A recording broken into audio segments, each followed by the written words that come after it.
In 2015, New Horizons flyby of Pluto marked the time that a space probe visited every major body in our solar system. So what's next? What does the future of probe-based space exploration look like? With the giant Juno probe approaching Jupiter and the Mars InSight lander on the horizon, a lot of people would say we go bigger and better. Bigger probes launched on bigger rockets with larger payloads carrying more and more science on board. These larger probes are more expensive, more complicated, and have a higher price of failure than previous generations. So is there another way? Cubesats have already proved their worth in low Earth orbit, offering an affordable way for minor institutions to launch experiments into orbit, but thus far there have been no missions to other planets. Why haven't we taken them to the Moon or Mars, and if we did, what about landing? This initial design will act as a proof of concept and a staging point to move forward from. With 4 retractable wheels and approximately 1 unit CubeSat's worth of space for scientific experiments, this platform could be used as a rover on the surface. Well, how do you land it?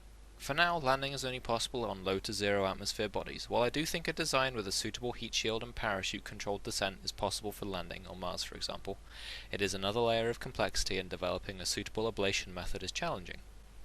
Regardless of that, there are still several applications, the Moon for example.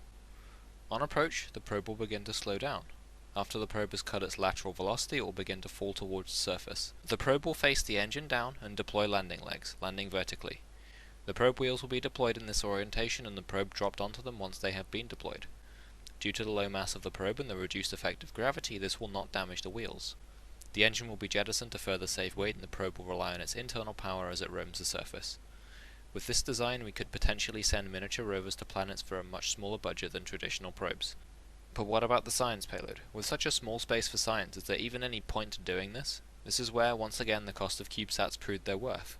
You launch several at a time. Spread the science payload around the smaller probes, allowing for larger coverage area. These swarms of probes could be controlled using a biologically inspired swarm algorithm, having them fly as a group or spread out to cover a larger area. You could send communication-based CubeSats and place them in stationary orbits spaced 120 degrees around the observation target, or place observation satellites into polar orbits, with some being sent to each of the target's moons. This can all be achieved with relatively small delta-V requirements mid-transfer. This vision of the future makes probe-based space exploration much more accessible, cheaper, and just as scientifically valuable. Thank you for watching. Click here or the link in the description to learn more.